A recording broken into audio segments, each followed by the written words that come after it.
Yo, this is the Scarcity Studios YouTube channel. Please don't forget to like, comment, share and subscribe. And our sponsors are Alpha Claims and Hire Birmingham, the leading and best accident management company. Get a replacement car anywhere in 1 hour. I really appreciate you joining me again today, and this story comes from a small village called Cavendish near Sudbury in Suffolk. And when I read this story, I was surprised that it wasn't on BBC News. It seems like quite a big story and also quite a mystery as well. I found the title to be a bit misleading. The original title that I read in the Metro was that retired police chief dies in car fireball in Village Green. But later on, when I found other articles and also reading into the initial reports, it turns out this car actually exploded and people believe that it was intentional as well. And the man that has died is a man in his 70s who is a former Metropolitan police chief called Edwin Williams. They said he was a detective superintendent and he's believed to have been in his 70s and he lived in a £1 million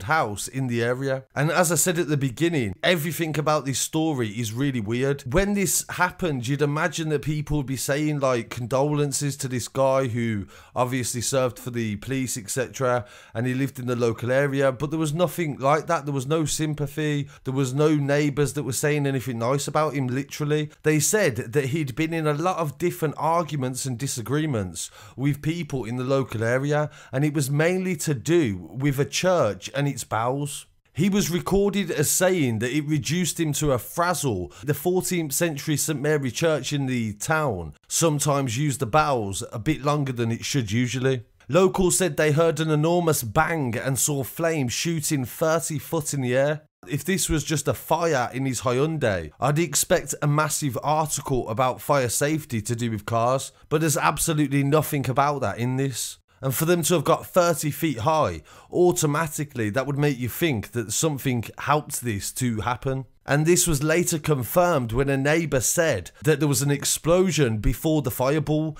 and Mr. Williams had parked his car next to two neighbours' cars as well. So that would insinuate that intentionally he was parking the car to potentially damage or hurt somebody else. Firefighters rushed to the scene and put out the flames before discovering his body in the car. The blaze sent black smoke into the air, and it started after Mr. Williams parked his car next to two neighbours, and both of the cars were badly damaged.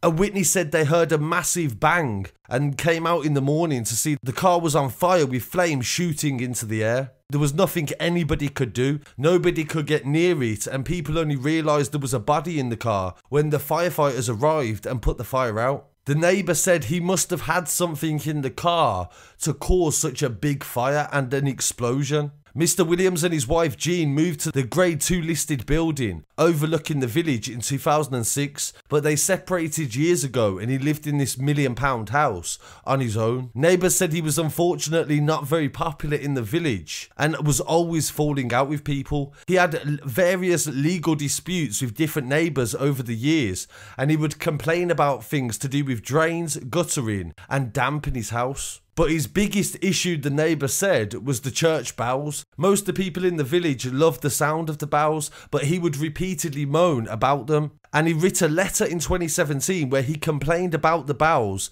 going on for 3 hours to honour a soldier who died in World War I. He described the commemoration as selfish and inconsiderate conduct, and this left fellow villagers unimpressed with his attitude.